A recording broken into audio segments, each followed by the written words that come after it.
Is there enough light? My video is okay, or it's a bit dark?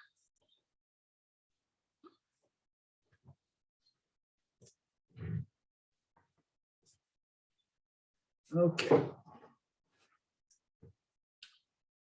Om Sadashiva Samarambam Shankaracharya Madhyamam Asmadacharya Paryantam Vande Guru Param Param Ishvaro Guratmiti Mochi Veda Vibhagine Yom Abda Vyapta Dehaya Dakshinamurtaye Namaha Sava Vedanta Siddhanta Gocharam Tamagocharam Govindam Paramanandam Satguru Pranatoshmaham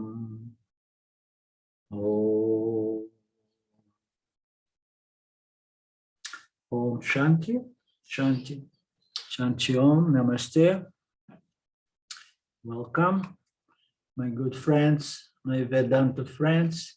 We are back with Panchadasi, third chapter, verse 8.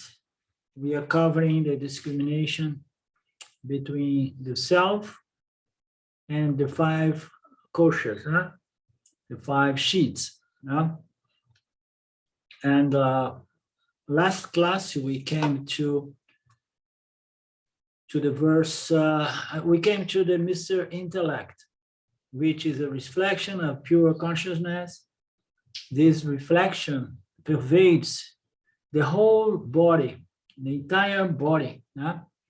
So this is the subtle body shining with consciousness, and this consciousness is pervading all the functions of the subtle body and spreading through the physical body, making it alive, with the exception of the 5 finger that somehow does not shine with sentience, because it does not have any sense, any feeling to it. And the hairs, of course. And this intellect appears and disappears. It disappears in deep sleep, as we know. It is known as the intellect sheath. So it is a certain kosha with which we easily identify as we know. I mean, we are so somehow attached and identified with our notions, our ideas, our determinations, our beliefs. We feel like, no, I am not only the thoughts that floats around my mind. So we know that the mind is just like a flow, a changing flow, a flux of vrittis, of thoughts. We can see that more objectively. But when we come to the intellect, my discriminating, determining faculty by which I know what I know, I do not know what I know, it's so close to my true nature that somehow I mix them up. And then I take the intellect to be the self. I myself believe so and so, and but it's not the self for different reasons. And here in the verse 7, it says, because it changed, and we cannot deny it. The intellect does change, okay? It changed because we experience different how you say, discerning or intellectual faculties or cognitive faculties, the ability to determine things, to discern, to contemplate, to understand. It changed. Sometimes we can't help, but we say, no, it's enough for today. I'm not going to try to make things work anymore, right? Because my intellect now is kaput. So sometimes we come to that point. We know that the intellect also is subject to change, and the self, by logic, we have understood that the self is that which shines at all times, never subject to change. Nirvikaraha, it never changes. Okay, it's the same, shining equally, indiscriminately.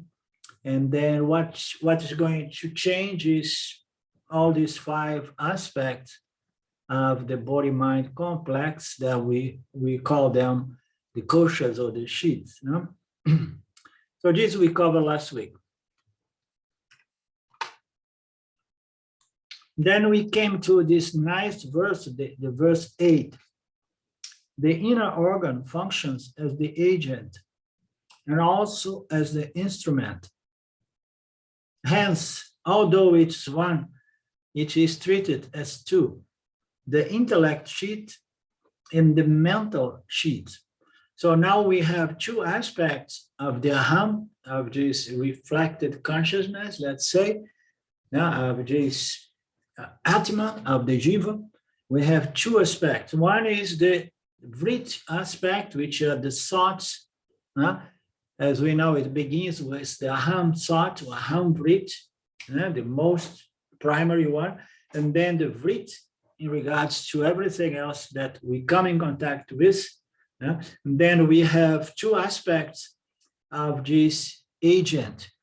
One is what? One is this vrit, the mental sheath, okay, which comes always attached with an object, a thought in respect to the object, and a feel or feeling or sensation in respect to the object. Now, how are you going to separate it? The vrit aspect of this aham in association with idam, with the world, and then we have the consciousness that is illumined as the reflect jiva, reflect consciousness, and then this is the aham, and then we have the object that appears as no different from the thought of the object, and it comes with a sensation based on my dispositions, what I like more, what I like less, what I have an aversion about, and so. So all of this comes together. And this in this verse, the inner organ functions as an agent and also as the instrument. Hence, although it's one, it's treated as two. So the intellect and the mental sheath. The mental sheath is said to be an instrument because it is the thoughts and the emotions by which we can be in the experience that know the field of objects. Okay, the agent is an agent. It's an experience knowing agent that makes use of the instrument, which is the mental sheath, which is going to provide thoughts in respect to the objects that they come with a feeling sensation. So the agent is going to experience that and then make a determination, okay, on how to respond to that sensation, that stimulus. So it has these two functions, this ego, let's say, this agent, okay? They operate in the inner and the outer worlds. So that's nice. So the mental aspect is contacting the external world because it's getting data from the external world, and then it's doing what? It's producing the vrit, the thought in respect to whatsoever it has made contact with, and then it's going to feel, okay, and it's acting out in interacting with the world outside. And then the other aspect of this agent is the inner aspect, okay? This inner aspect is just, within ourselves, our subjective reality, by which we not only feel what's coming from outside, but we need to determine what to do with that contact, with that interaction, So this is something that goes in automatic. Ishvara has provided the whole system for us. They have this agent operating this body-mind complex, inside and stretching outside, contacting the world of objects, and we almost can run automatically, as we know, without much. We don't have much understanding of this system unless we come in contact with the scriptures, Otherwise, we are doing all of that, and we are not even able to appreciate how complex and beautiful the whole system is. You understand? But Ishwara, this is the grace of Ishwara, but yet we have a certain degree of responsibility, because this same intellect that makes us an intelligent agent, okay, subjects us to certain laws. Among the laws, the most relevant ones for us is the karmic laws. We need to know how to respect the environment and interact, respecting the laws governing the field of experience. But that's the beauty of this body-mind complex that sometimes we forget to appreciate. So there are some commentaries here, not much. The intellect which stays within the body is a doer. Okay, the intellect which stays within the body, I mean, it's difficult to put into words, because the intellect is the subtle body, and then the physical body appears. In fact, the physical body appears within the subtle body, not the other way around. Within the mind, within the intellect. But the intellect stays. It stays, meaning to say it's not reaching out into the external world. It's just an inner instrument of discrimination, determination, choice. Understand? Working things out, figuring things out. So this is our intellect. It stays within. It does not reach out. And it makes up what we feel to be the sense of doership. It stays within the body. The body is stretched there. It stays within the body-mind complex, we could better say. The intellect stays within the body-mind complex, producing the sense feeling of I, the doer, and the experience. The sense of doership comes from this inner instrument of the body-mind complex, which is the intellect, okay? So this intellect is an agent. So this agent, it appears as Karta. Karta is what? Is the one who determines and also does something.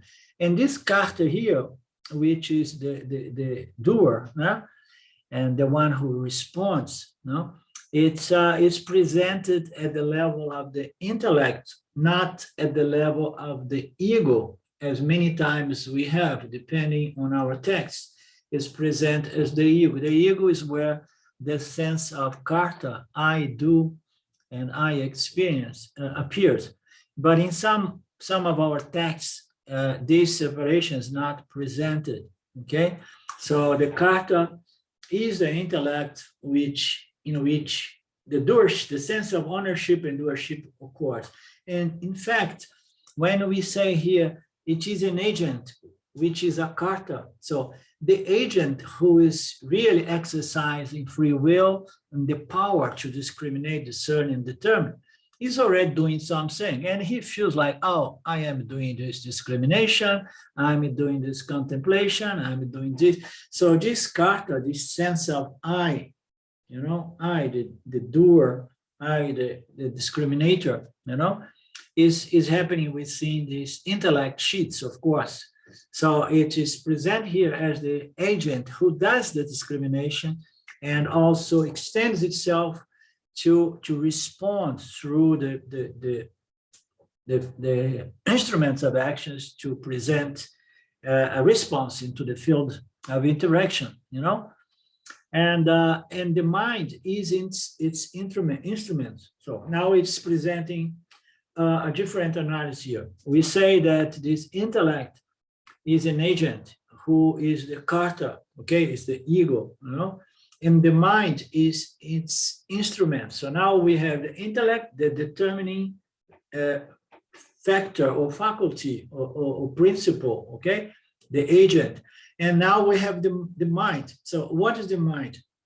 The mind is nothing but consciousness manifest not as this discerning, determining, and deciding power, but manifesting as thoughts, feelings, and sensations. Of course, thoughts, feelings, and sensation needs duality. It needs what? It needs needs the world, or it needs at least the vasanas or the impressions I have retained about the world, so that I remember something. Say, oh my God, I didn't know to remember that. This is trouble. Yeah? So we're gonna contact these worlds of objects, yeah? Outer, physical, tangible objects, or inner subtle objects. Okay, so those are vrittis, and those are thoughts. These thoughts fundamentally, when it relates to the external world, it kind of envelopes the objects to make them known. So this thought, there is a thought aham, and then appears something, and then this thought aham is going to say, okay, that is something. I need to figure it out, and I need to look somewhere in Google now to see who knows about this thing and what name was given to it. So, and then I can envelope the object, and I can attribute a name and a function that by consensus was already determined. Oh yeah, this is very good. You boil it, and then you squeeze it, and then you drink it, and it's good for the stomach. So this is the mind and the intellect being the agent, and the mind is the instrument by which these thoughts are produced, consciousness appearing as thoughts now in respect to objects that somehow, as if it somehow it pervades the objects to make it known. This is a nicely put expression. Pervades or envelopes the object to make it known. On the other hand, the karta is like, and this is another analogy, the karta is like a light bulb. So in this case, the karta is representing probably the subtle body, because a light bulb is nothing unless it is, it's on, unless it's on. So the karta is like a light bulb, but in order for the ego to show up, this light bulb needs to be on. And then when this light bulb is on, it is going to produce rays. So the rays are the vrittis, the thoughts, okay? The thoughts, the inner thoughts, and the outer thoughts, the thoughts in connection with the world out there, Then it's present. The karta is like a light bulb, the mind is its rays, and then it presents the Jiva-Atma. We say that karta, this agent, or this intellect, it would be maybe, this karta is better, it's better described the intellect. The karta is like a light bulb. The mind is the rays by which it illumines and contacts the world outside. And the karta's light is reflect consciousness. So when I read the karta's light is reflect consciousness, it gave me the impression that the karta here is referring more to the subtle body, because the subtle body is what is going to produce reflected consciousness. If I would rewrite or comment on this passage, I would say that the karta, the intellect is like a light bulb that once it is turned on by the grace of consciousness of Brahman, Satchitananda, when consciousness pervades this light bulb, and then this intellect shines, and then it produces the mind, okay? Meaning to say the rays of vrittis, the thoughts, okay? And fundamentally, the light which is reflect, the light that is shining in this intellect, is reflected consciousness, which can be known to be equal to original consciousness. So something on those lines. So please feel free to comment as well. I think that does clarify it a lot more. Thank you. Okay, thank you. The mind gathers sense data and presents it to the intellect, which analyzes it and makes determinations that is something that it does. So what is our participation in all of that? The mind is constantly gathering sense data, you know, with the thoughts that are producing. We see things immediately, thoughts coming in and sensations coming in, and then immediately it's passed on to the intellect, the buddhi, which analyzes it and makes determinations. I'm trying to understand where we come into the picture, what we really do in all of that. Huh? Isn't it a good question? Are you talking about the Jivatma or the Atma? The Jivatma, the agent, because it almost feels like the Ishvara is doing everything, because everything goes is a system, autonomous system, you understand? But yet there is something there that somehow makes us an individual, okay, and makes us also responsible. So it's not that we are like the other creatures that have no karma, because they are just like programs. So it looks like that is a system, and we are programmed by our vasanas, and Ishvara is operating this system, okay? And then the mind sends data, collect data, and send to the intellect determines, and then the organs of action respond. And where is the Jivatma, the agent? Where is his discriminating faculty? Because if we don't know how to function in this world, I mean, we are still going to function, but not necessarily producing good karma, right?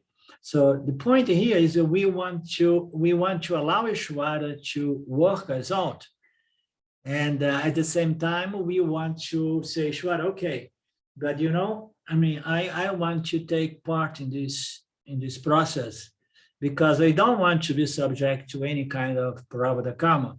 Okay, I know that you're gonna give back to me, you know, whatsoever is my karma. It means to say that I have some say in this process. Huh?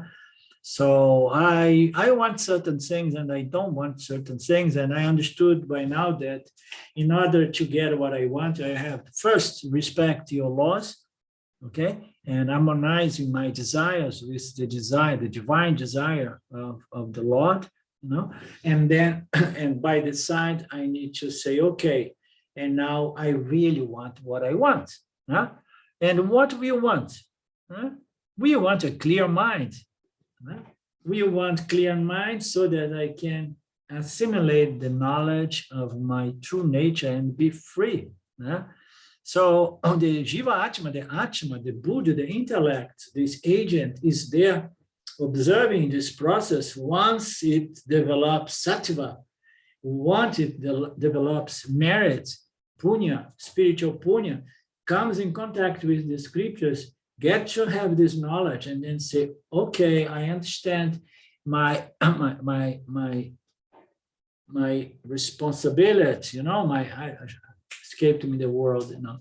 I understand my part in this play, you understand? My part in this play, you understand, is just see the whole system and at the same time direct this system in a way that I can gain more and more purity, more and more sattva, more and more clarity, until I look at the system and I'm absolutely convinced that I'm none of this, because all of this are happening within myself, free limitless consciousness. No?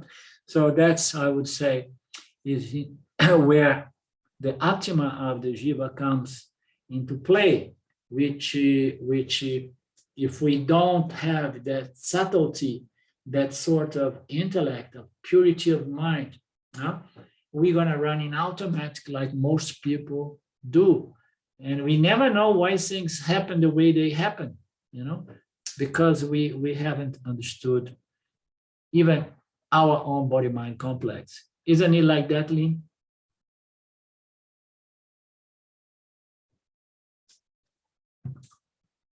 Did I freeze?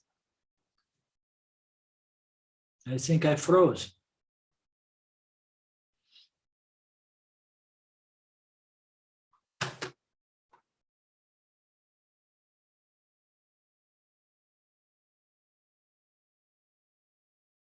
lots of little cherries coming, so all good. Okay. I'm glad that was not cut. Yeah. I don't know why, but did you get my question, Lynn, when I said, isn't it clean? Or it was already frozen? It was already frozen. Okay. Already frozen. But it's like Swami P says that it's a tennis match between Ishvara and the Jiva. And you just send out your karma, he sends out the pala. And so it's, so it reminds me of how important it is to be a karma yogi. Yeah. So that when the person is renounced, the parabdha unfolds in a sattvic manner, you know, because you do step back, I would assume. I have those moments. Yeah. So you said something in this analogy that it's like a tennis match in which we put our actions in Ishvara gives us Parabhada Karma, the results. But on another level, we could see a match, a sport match that I was trying to point into is Ishvara sends us our vasanas, our tendencies, and the tendencies are going to run automatically unless we are so subtle to catch them. So Ishvara sends us our tendencies, our prepositions, and our vasanas. And then we can either say, okay, you can run this body-mind complex and I will deal with whatsoever karma. Or we can say, okay, Ishvara, I know that you will send to me what I deserve, but I want to change. I want to change, meaning to say, I'm not going to feed into this vasana. I'm not going to reinforce this vasana. Okay, I'm not going to go there because I have been there. And now I don't want what I used to want before, when at the time that I cultivate those kinds of vasana. Now I want a pure mind, a pure heart, a sattvic intellect. Therefore, please, these vasanas are rejected. So I'm asking you, I'm demanding you to send me different sorts of vasanas now, So it's a different game, in which Ishvara, Jiva, becomes not just a victim of its vasana, but co-creator in the development of this individual soul. Yeah, and isn't that exactly what a karma yogi does? By attending to dharma, a karma yogi can, as you have often said, make those changes in the causal body all the way down, assimilate it, so that you, in a sense, do say, not that pala, thank you, I'll take something else by my actions. Well, the karma yogi is a highly developed spiritual creature by then, because the karma yoga is not doing things for getting the results that the samsaris want. I knew this, I knew that. The karma yoga is doing what it does, to get purity of mind, purity, peace of mind, and So it is already a level of the game that it's not feeding anymore into those vasanas, because he or she is no longer interested in getting mundane things. I want this, I want a new house, a new relationship, a new that, a new. I don't want any of that. I want peace of mind. I want a clear, refined mind and intellect. I want to have a pure heart, so that I can experience love and compassion. So, and in that mode, the karma yoga is doing what he does or she does, working for a different kind of result. And Ishvara understands, because Ishvara is all-knowing, So we do what we do, but we do knowing that what we want is something else, which is very hard for most people. It's easier said than done.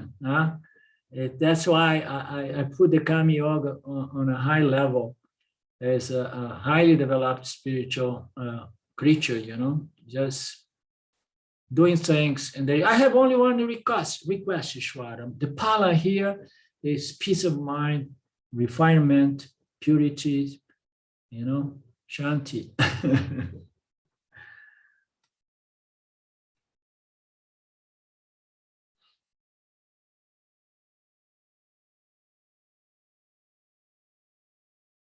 Okay, the verse number 9. When the subtle body gets what it wants, it turns inward, catches the reflection of the bliss of awareness, and merges into conscious sleep. As such, it's known as the Sheath of Bliss. Okay, you know, again, so let me just rewrite this verse. When the Jiva Atma, okay, when the Jiva Atma, because as we know, the subtle body is a reflecting medium, and it does not have desires, okay? It does not have desires. It's just a reflecting medium, okay? It's just produce what we call the Jiva Atma, and the Jiva Atma, according to the nature of this reflecting medium, are going to have certain kinds of desires, okay? So everybody has a desire. Every Jivatma has desires. There are higher and more noble desires, and there are very low desires, okay? So when the Jivatma, having its desires, it gets what it wants. Let's say in the world, the samsaris, as we have been samsaris before, there's nothing judgmental about that. I want to enjoy the world of objects, and then every time I get an object of desire, what happens to me, you know? At that moment, something happened which said that I get what I want, and then automatically the subtle body does not turn inwards, because the subtle body is inert, but the Jiva Atma turns inward. So what it means to turn inward? It means to say that is not to cultivate producing and shooting out desires. You know, I want this, I want this, I want that.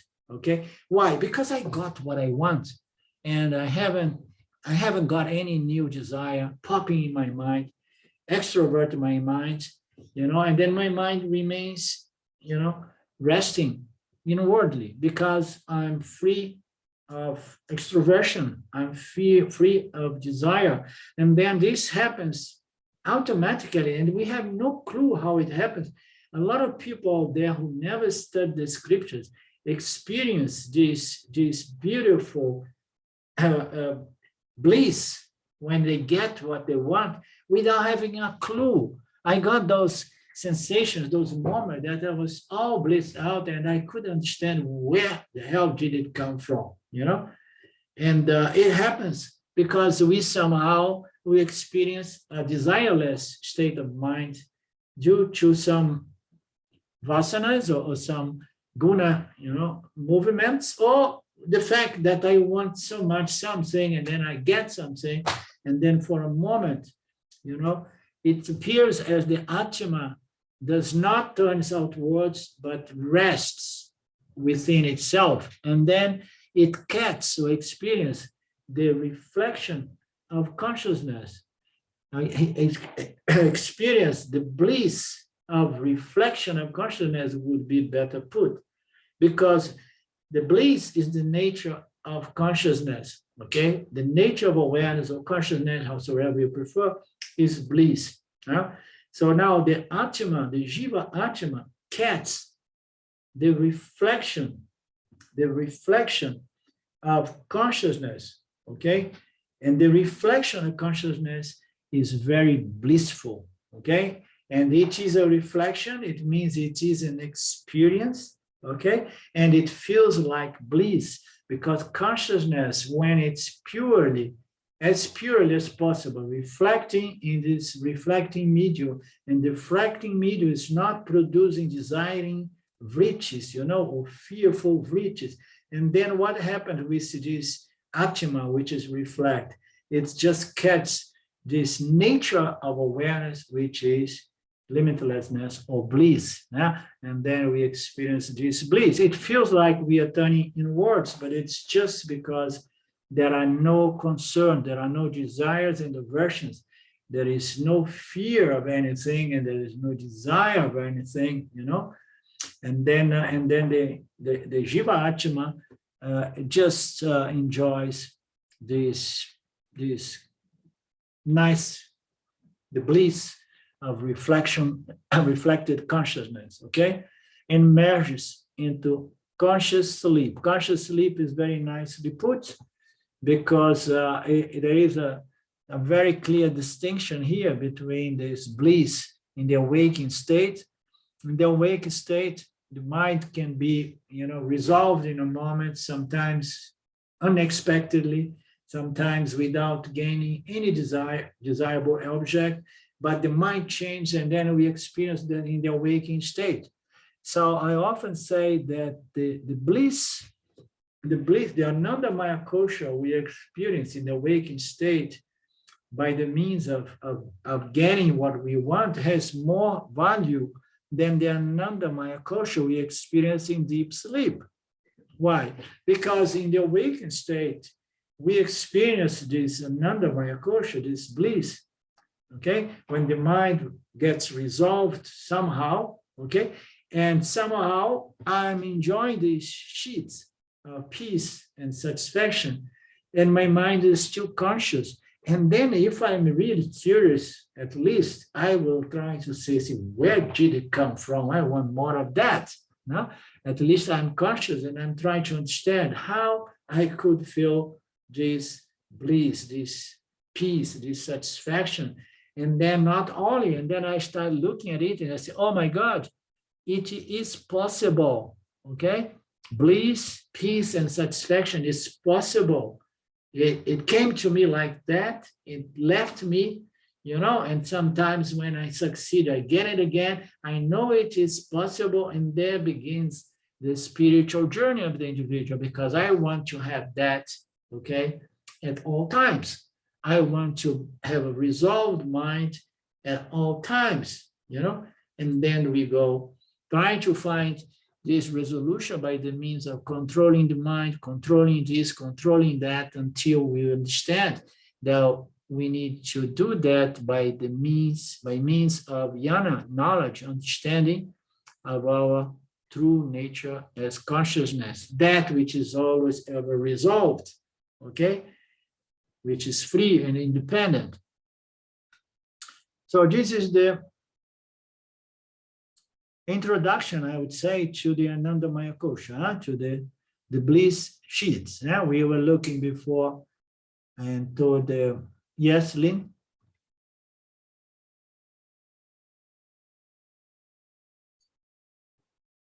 You are talking to your cat? I live alone, Arlindo. I often talk to myself. And I don't live alone. I talk to Silva, but I talk a lot to my chicken lately. I go there and I have so much fun talking to them. Okay. So I was saying that before we are looking at the intellect, and this verse begins with the subtle body, the agent, the intellect, who wants things, and then when it succeeds, it enjoys this bliss as if it has stopped going out because there are no desires and fears, and then it settles, it rests. It rests, and then it catches what? It catches a nice reflection of consciousness.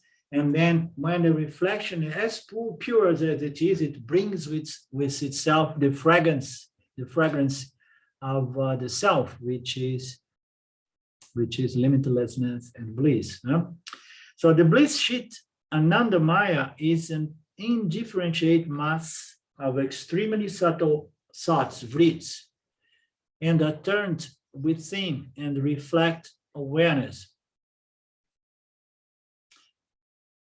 Okay, now it's presenting the Anandamaya kosha, yeah, which is the substantial aspect of this kosha is the causal body, okay? That is the causal body. It is very, very, very extremely subtle vrit, okay? It's energy, it's just there. It is an indifferentiated mass of extremely subtle vrit. Sometimes you will find expressions such as indifferentiated ocean of tamoguna, okay? So there are different expressions, and all of them point to the fact that in that level of experience, there is something close to non-duality, because indifferent, okay, is not two. It's only one thing. There is only a mass of something, okay? So it appears to be a mass of something which is indifferentiated. And they are like subtle thoughts. And these bridges, these subtle thoughts, they are unconscious thoughts, they appear to be turned within. It's not that they turn within. It's somehow that these vrits do not produce a conscious mind with desires and fears. Understand? So in the causal mind, the causal body, there is this indifferentiated mass of let's say prana vrits, okay?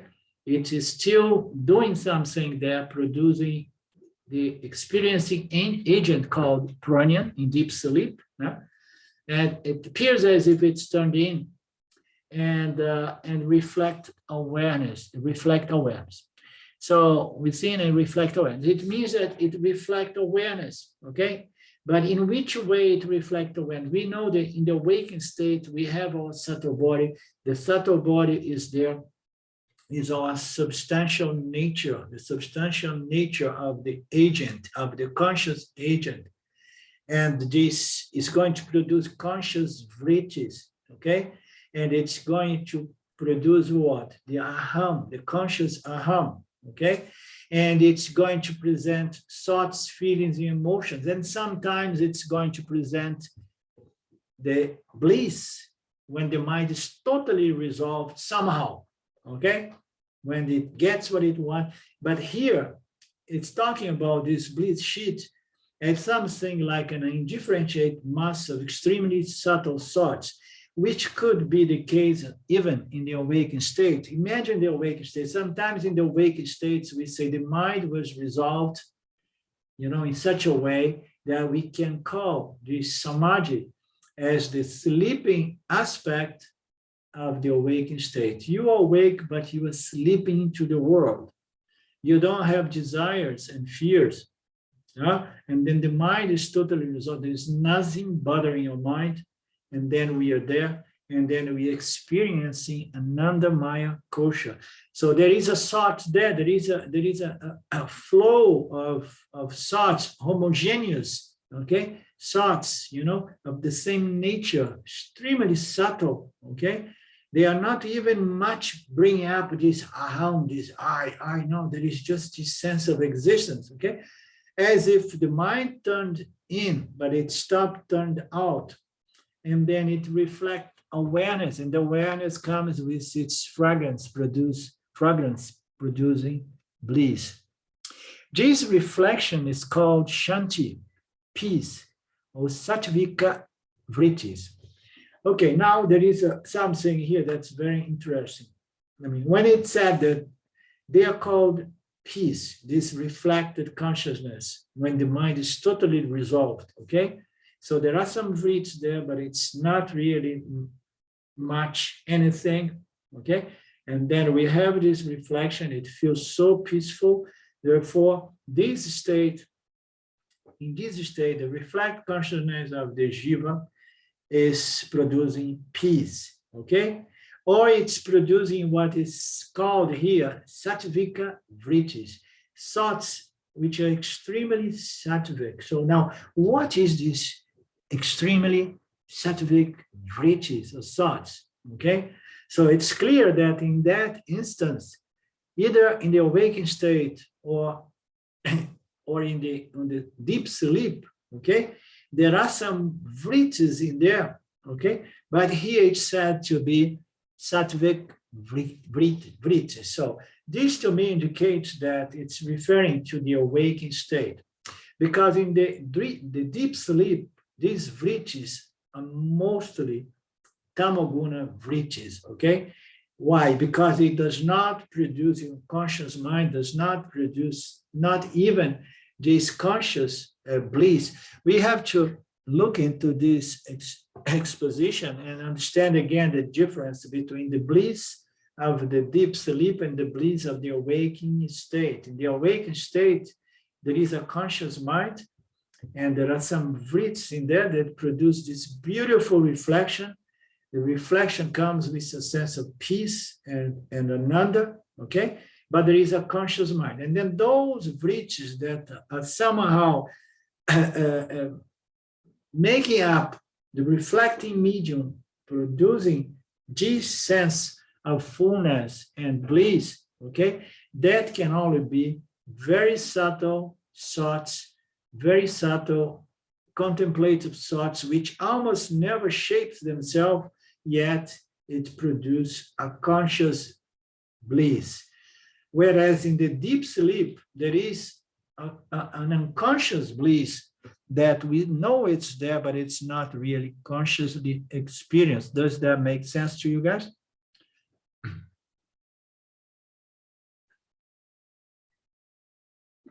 So are you saying that the main thing is whether you suppress rajas with tamas or with sattva are two different things? So you could suppress, as a yani suppresses rajas with sattva. In deep sleep, we suppress it with tamas. Yes. That'd Yeah. be good. Yes.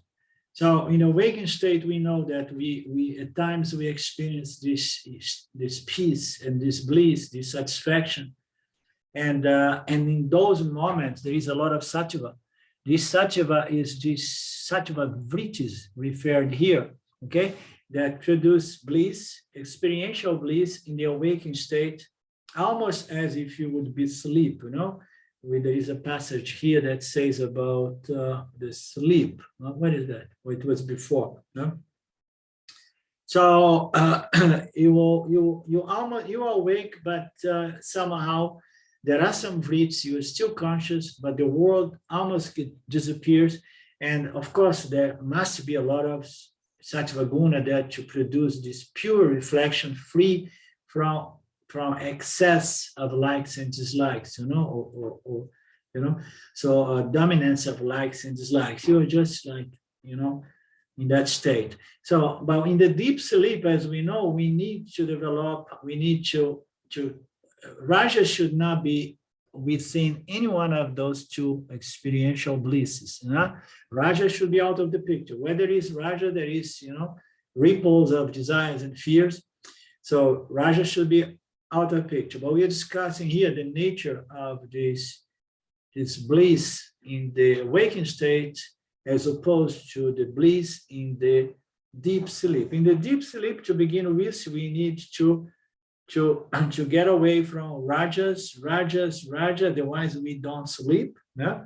And then it comes a point that we just disappear, and then there is a different level of experience in which the conscious mind is basically gone.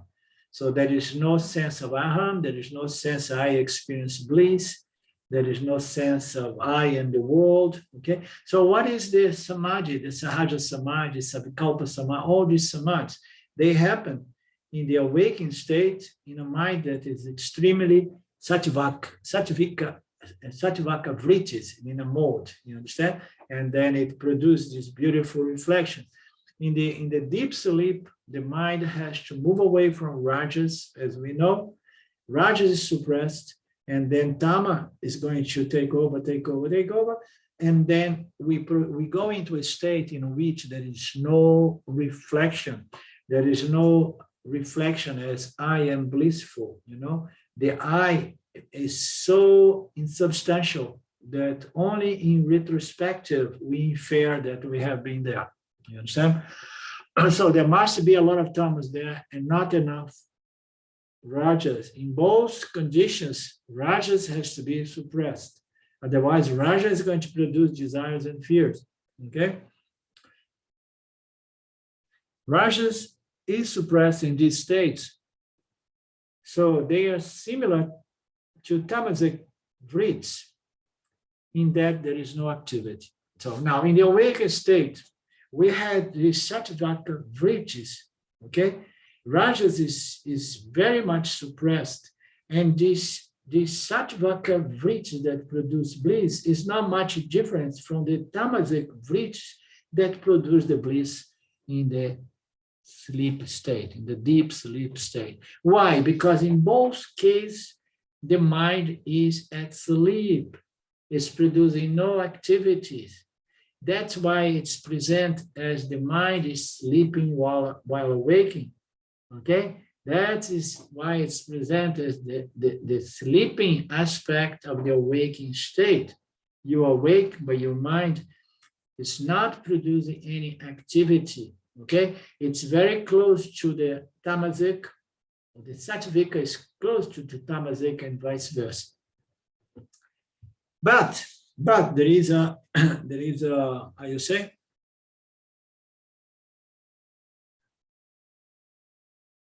Let's say there is a but here. There is a tamasic vritis absorb the bliss. Sattvic vritis reflect the bliss. So what it means? When we go into deep sleep, although these two conditions are very similar, the sattvika vritis is almost like tamasic because both of them are not reaching out, are not producing activities, are not producing desire. Yet there is a fundamental difference. Tamasic vritis is going to absorb the bliss to the degree that in the deep sleep, we don't really experience as much the bliss as in Sahaja Samadhi or Savikalpa Samadhi. You understand? In the awakened state, the experiential bliss is very tangible. It's something that once you feel like you say like, oh my God, this is the most valuable thing in life. And I know it, I am experience it consciously, okay? Whereas in the deep sleep, the tamasic, because there is not such enough to reflect consciousness to produce this experiential bliss of the awakened state, the tamasic predominance within the causal body is going to absorb consciousness. It's going to absorb the reflected consciousness. The consciousness, instead of reflecting to carry on its bliss on experiential level, it's absorbed by the causal body. And we can't really experience it consciously, but in retrospect, we know that, wow, there was something about those few hours, and I really enjoyed it, and we can infer with the help of the scripture that we really love the experience, okay? So to sleep well, we move into a few other considerations here. To sleep well, we need punya karma. So in order to sleep, good karma, punya karma is required, of course, because if we are just cultivating and accumulating a lot of conflicting karmas, okay, or a lot of ignorance that develops certain patterns and certain concerns and certain hardwired desires and fears, and then the mind is disturbed, and then it's disturbed through the awakening state, and then when we move in the night, one has difficult to sleep, okay? To sleep well, we need to have a good punya account. We need a karmic account with a nice reserve of punya. It's born, this sleep, the Anandamaya kosha of the deep sleep, it is born of sattvic actions in harmony with Dharma. So now we are talking about the two sides, okay? So I want to sleep well. But in order to sleep well, I need good punya karma. But this good punya karma is born of good actions in the awake states, actions in harmony with the Dharma, dharmic actions, sattvic actions. Okay, so it is a system. We cannot really, there are no shortcuts. We cannot cut corners, you know. So, no, I want to have good punya karma so that I sleep. And then we need to begin by the awakened state, changing certain attitudes, thoughts, and actions so that I can have a better day, because a better day is going to bring a better night of sleep, and so on. Now we know that. We have a day that we go all over the place, and then when we come to the night, we see, wow, this night was no good, and I wonder why. Okay.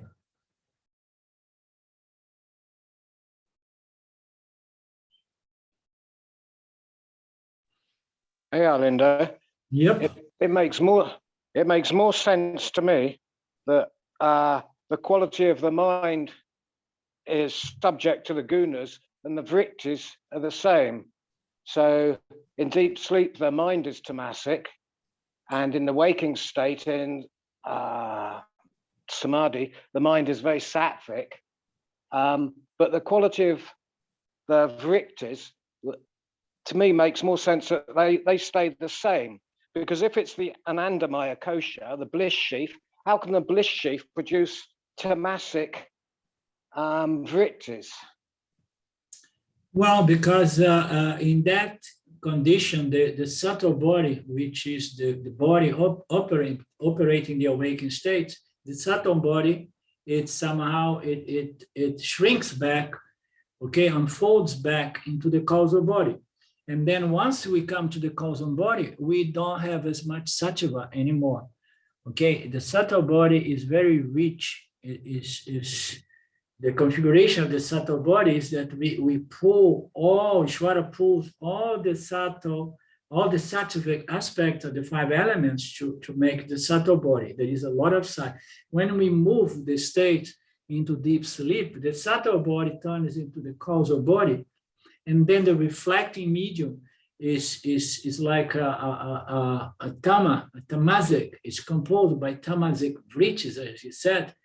It's going to produce experiential bliss, but it is different because tamas absorbs consciousness and sattva reflects consciousness. So what is the state that we most experience consciousness? Is it the deep sleep state or awakened state? Of course, it's the awakened states, because reflect consciousness, it really shines in the awakened state. Of course, depending on the nature, the guna natures of each mind. Yeah? Some mind in the awakened state can be more rajasic, more tamasic, or more sattvic.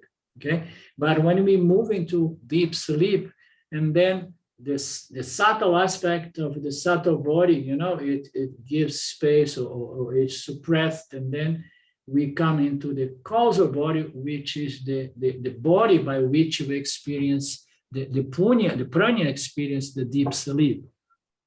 You understand? Does it make better? Yeah, but it does. But your description, then you're still, it's still the quality of the mind, the quality of the subtle body, which is actually whether it's tamasic or sattvic, and not the vrittis.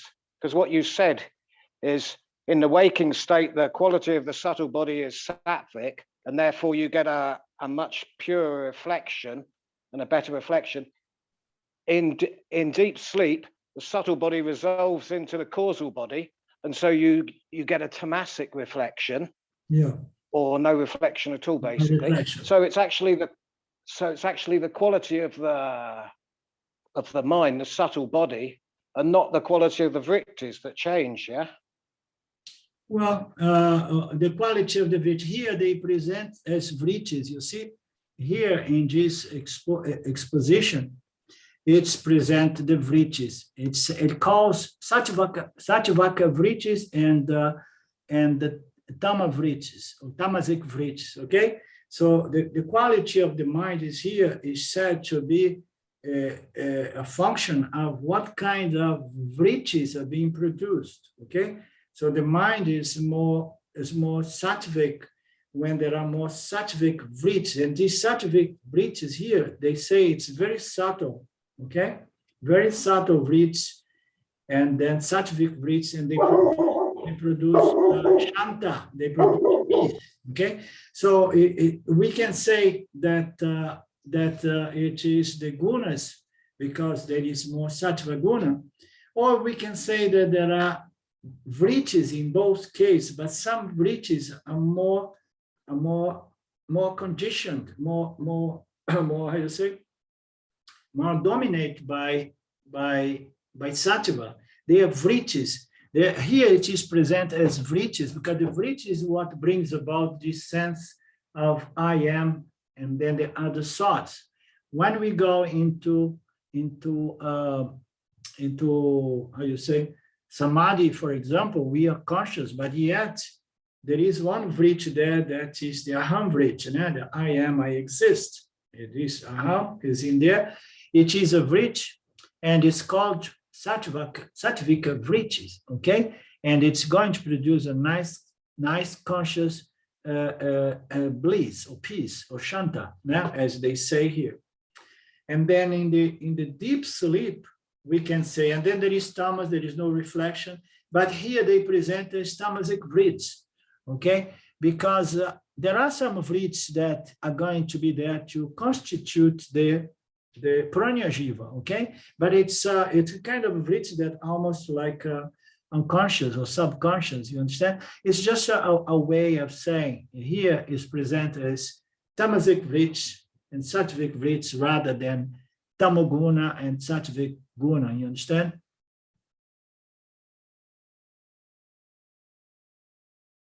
Okay, thanks. Yeah, that clarifies. Thank you. Okay. If you have more doubts, we can get back to it again, okay? Okay. We can work a little bit more on that.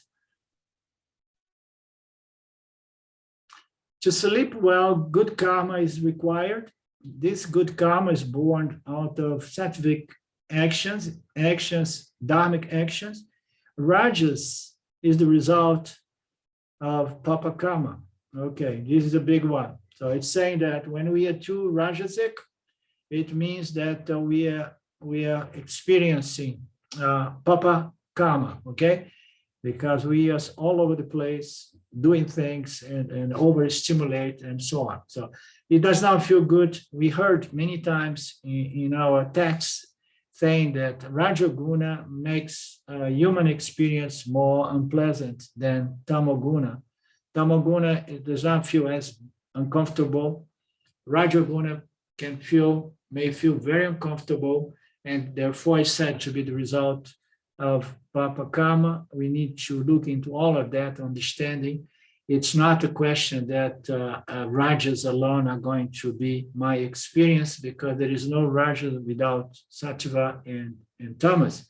So some individuals are more, predominantly Rajasic, but as long as the Rajas are in good balance with Sattva and Tamas, and then one can even be extremely active like Swami Shimayananda or even James Watts, and still have a lot of sattva behind those rajas or direct those rajas. So we can never take those words literally, right? Rajas is the result of papa karma when the individual is extremely agitated, anxious, active, someone that cannot stop, okay?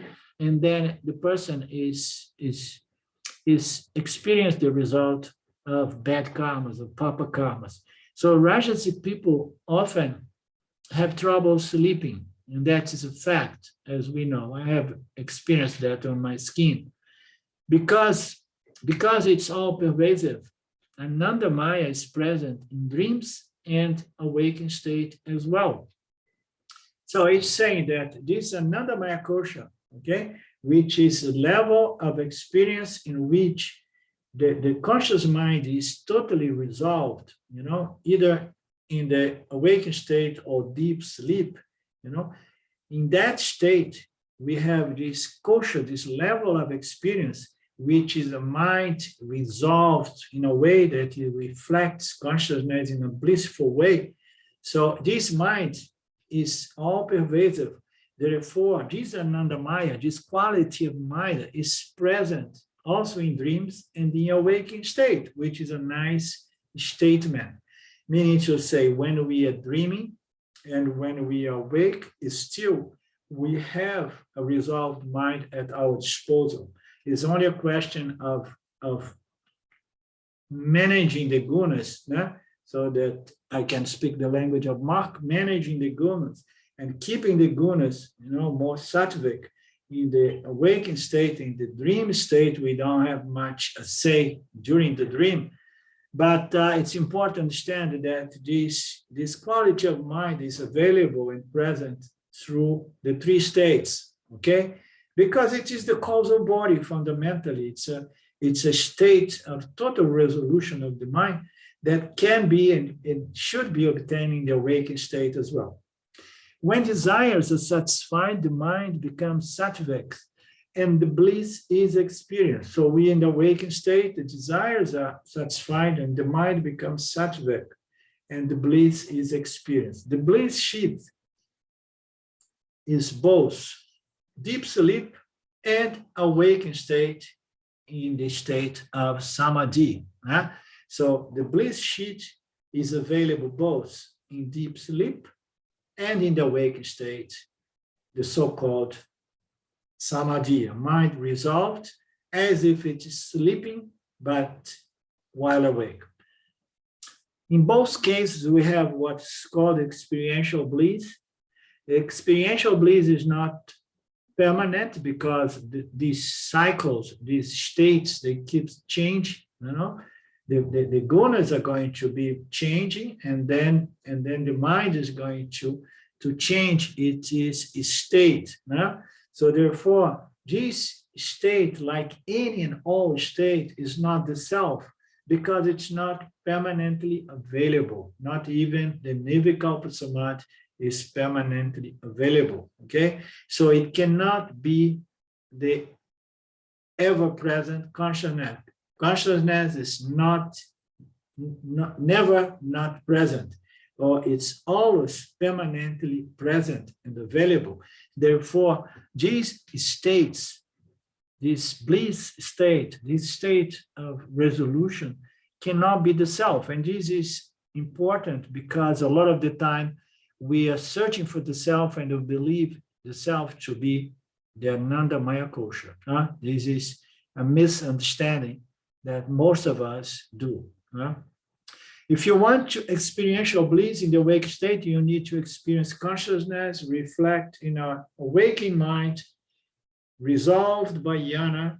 It remains sattvic and it's more stable, but yet the experiential bliss will never be permanently available because the gunas, they keep changing the composition, the configuration of the mind, but the mind which is nicely resolved by the means of knowledge, knowledge being that which is always good, it's a mind that is more stable, more resolved with this dominance or the higher proportion of sattva. Why? Because those forces that produce external activities or desires and fears, they were to a large extent neutralized by knowledge, by the understanding, understanding of satya, understanding of mithya. Okay, so that way we conclude this beautiful verse. If we have any more questions about this verse, we can address it this coming Thursday before we go into our Drigdrisha. Okay? We have a deal?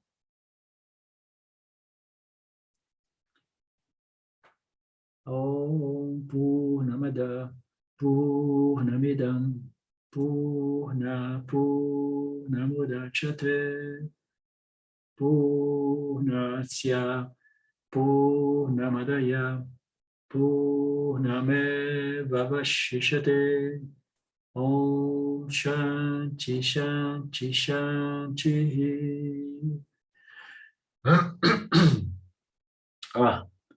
Thank you, my good friends. Namaste. Love you. Meet you soon again. Ishwara willing. Thank you. Ciao, ciao. Bye-bye. Thank you. Yeah, bye now.